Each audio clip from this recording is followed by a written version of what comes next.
صوفی علماء کونسل کا SUC channel. السلام علیکم ورحمۃ اللہ وبرکاتہ۔ برادران اسلام، جیسا کہ آپ جانتے ہیں کہ تلنگانہ سرکار ماہ رمضان المبارک میں 29 کروڑ روپے افطاری، دعوت افطار اور رمضان گفٹ کے لیے یہ خرچ کرنے کا اعلان کی ہے، لیکن یہ ریاستی سرکار کی یہ مسلمانوں کے ساتھ یہ ستم ظریفی ہے کہ آج قریب 23-24 تاریخ ہو گئی ہے، لیکن رمضان المبارک کا تیسرا عشرہ چل رہا ہے۔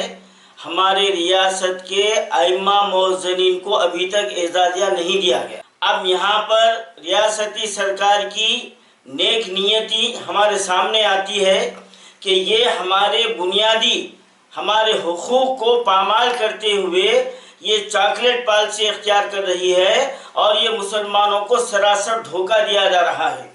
اور میں ان لوگوں سے مخاطب ہوں جو افطار پارٹی کو میں شریک ہونا اپنے لیے باعث فخر سمجھ رہے ہیں، تو ہمارے لیے ان کے لیے یہ بات باعث شرم ہے کہ آپ کا ریاست کا، آپ کی مسجد کا ایک امام، ایک مؤذن حکومت سے حاصل ہونے والے 5,000 کے روپے کے لیے ترس رہا ہے اور ان کے نام پر، ہمارے نام پر 32 کروڑ روپے خرچ کر رہے ہیں۔ کیا آپ جس امام کے پیچھے نماز پڑھتے ہیں، کیا اس امام کے آپ کے دل میں رائے کے دانے کے برابر کوئی ہمدردی ہے؟ کیا اس نیت لے کر آپ مسجد میں نماز پڑھنے کے لیے جائیں گے تو کیا آپ کی نماز قبول ہوگی؟ جو ان کے ساتھ مسلسل ناانصافی ہوتے ہوئے آ رہی ہے۔ آج سارے دنیا کے مسلمان، ہندوستان کے، ہمارے ریاست کے مسلمان عید کے لیے خریداری کر رہے ہیں، لیکن ہمارے ائمہ مؤذنین ابھی بھی حکومت کے اعزازیے کے لیے منتظر ہیں، انتظار کر رہے ہیں۔ اور ہمارے ناقابت اندیش قائدین اور وہ RSS کے ایجنٹ جو RSS کی تنخواہ پر، ان کے اشارے پر کام کرتے ہیں، وہ یہ امام مؤذنین کے حقوق کو پامال ہوتا ہوا دیکھ کر دعوت افطار میں شریک ہونے کا مشورہ دے رہے ہیں۔ اب یہ ان کے ایمان کا امتحان لیجئے، آپ جائزہ لیجئے کہ یہ ان کا ظاہر کیا ہے اور ان کا باطن کیا ہے۔ اور ابھی تک 7,000 امام مؤذنین کے درخواستیں زیر التوا ہے اور آج وقف بورڈ بیوہ بنا ہوا ہے۔ اور سب سے بڑی ستم ظریفی میں آج تمام ریاست کے مسلمانوں کے لیے اہم بات رکھ رہا ہوں، جو ریاستی وقف بورڈ کی جانب سے غریب و نادار میتوں کے لیے 5,000 روپے امداد دی جاتی تھی، وہ بھی بند کر دی گئی ہے۔ کیا مسلمان کو ابھی بھی کچھ غیرت، اللہ کا خوف نہیں آئے گا کہ جو مستحقین کے لیے جو رقم دی جاتی تھی وہ بھی روک دیا گیا ہے اور ہمارے کو ایک پلیٹ بریانی، 2 کھجور کے لیے بلایا جا رہا ہے؟ تو کیا ہم ان امام مؤذنین کے پیٹ پہ، سینے پر ہم پیر رکھتے ہوئے وہ چیز کو حاصل کرنا، کیا یہ ہمارا ایمان ہے؟ کیا یہ ہمارے اللہ، اس کے رسول سے محبت ہے؟ ارے امام تو ہمارا رہبر ہوتا ہے، ہم جب تک ہم امام کو خوش نہیں رکھیں گے کیا ہماری عبادتیں، نمازیں قبول ہوں گی؟ اور یہ ان کے حقوق کے لیے آج شہر میں کسی کی آواز نہیں اٹھ رہی ہے، کوئی زبان نہیں کھول رہا ہے ان کے تعلق سے۔ اور پھر دعوت افطار میں شریک ہونے کے لیے بیانات جاری کیے جا رہے ہیں، تب ان کے ایمان کا اندازہ لگا لیجئے کہ ان کا ظاہر جو ہے وہ بہروپیانہ ظاہر ہے اور ان کا حقیقت جو باطن ہے وہ بالکل منافقانہ ہے، اور یہ RSS کے اشارے پر ایک ٹولہ کام کر رہا ہے۔ یہ ہم کو سمجھ لینی چاہیے۔ میں مسلمانوں سے، ریاست کے مسلمانوں سے اور میں شہر حیدرآباد کے مسلمانوں سے اس تکلیف دہ بات جو آپ کے سامنے رکھ رہا ہوں، اگر آپ کے دل میں رائے کے دانے کے برابر ائمہ مؤذنین سے اور ان غریب مسلمانوں کی میتوں سے اگر ہمدردی ہے تو کوئی CM کی دعوت افطار کو قبول نہیں کرے گا، اور کوئی مساجد میں جو افطار پارٹی کا انتظام ہونے والا ہے کوئی اس میں شریک نہیں ہوگا۔ جب تک کہ ہم یہ سخت اقدام نہیں اٹھائیں گے، ہمارا CM اسی طریقہ سے ہم کو دھوکہ دیتے رہے گا۔ اور ہمارے محمود علی صاحب کہہ رہے ہیں کہ 12% تحفظات دینے کے لیے حکومت سنجیدہ ہے۔ 8واں سال ہونے کو آ رہا ہے، الیکشن قریب ہے، 2 میعاد آپ الیکشن جیتے ہیں، کیا ابھی تک وقف بورڈ کو جوڈیشنل پاور دے دیا گیا؟ ارے کتنا دھوکہ دیتے رہے گی یہ حکومت ہم کو، کتنا ہم کو جھوٹے دلاسے دیتے رہے گی؟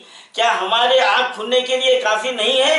بتائیے آپ، 12% تحفظات اور وہی سی ایم سے مجمع میں ایک بچہ کھڑے ہو کر پوچھتا ہے 12% کیا ہوئے، تو سی ایم اس کو جھٹکیاں دے کر بٹھاتا ہے ہمارا۔ اور آج ہمارے وزیر داخلہ 12% دینے کے لیے حکومت سنجیدہ ہے یہ بیان جاری کرتے ہیں۔ وقف بورڈ کو جوڈیشنل پاور دینے کا یہ پھر جو نا دہراتے جاتے ہیں، یعنی بیوقوف پہ بیوقوف بناتے جاتے ہیں یہ، اور ہم کو دھوکے پہ دھوکہ دیا جا رہا ہے، اور ہم ہیں کہ کٹ پتلی کی طرح جو نا ان کے اشاروں پر ناچ رہے ہیں۔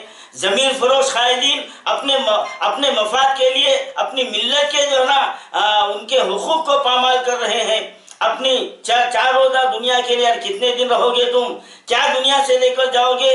نہ گورے سکندر، نہ خبر دارا، مٹے نامیوں کے نشہ کیسے کیسے، تمہاری دولت کیا، تمہاری جائیداد کیا، سب دھری کی دھری رہ جائے گی۔ جب میدان حشر میں یہی ہمارے حقدار جب گریبان پکڑ کر حکمران ٹولے کے ذمہ داروں سے، وہ مسلمان ذمہ دار جو اپنے آپ کو قوم کا رہبر سمجھتے ہیں، جب ان کے گریبان پکڑ کر تار تار کرے گی تو جب تمہاری آنکھ کھلے گی۔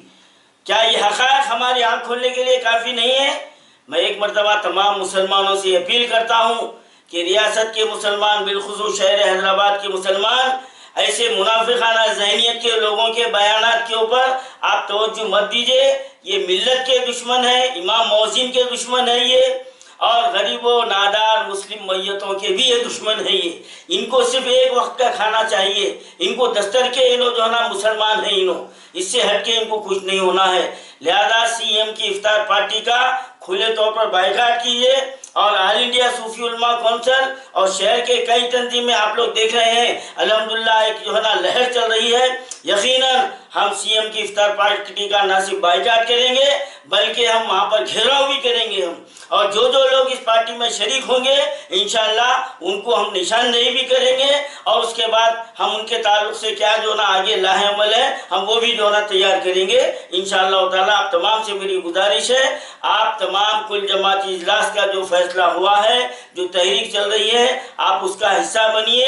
یہ آپ کا حصہ بننا امام مؤذن کے حق کے لیے ہوگا، غریب نادار مسلمانوں کی میتوں کے لیے ہوگا۔ Nawaz dairy farm, main road, 9 number, Huda colony, Jalal Baba Nagar. دہی، دودھ، گھی، پنیر، کریم، ملائی، کھوا نمبر 1 کوالٹی کے علاوہ آئس کریم اور کولڈ ڈرنک کے لیے نواز ڈیری فارم ضرور تشریف لائیے، جہاں آپ کو شادی و دیگر تقاریب کے لیے بھی نمبر 1 اشیاء دستیاب رہیں گے۔ ایک مرتبہ ضرور تشریف لائیے۔ نواز ڈیری فارم کے نمبر 1 اشیاء استعمال کرنے کے بعد آپ بار بار تشریف لائیں گے۔ مزید تفصیلات کے لیے پروپرائٹر سید شریف صاحب سے اس نمبر پر 8099444786 پر رابطہ پیدا کر سکتے ہیں۔ نواز ڈیری فارم کی سیکنڈ برانچ حکیم پیٹ ٹولی چوکی پر بھی تمام اشیاء دستیاب ہیں۔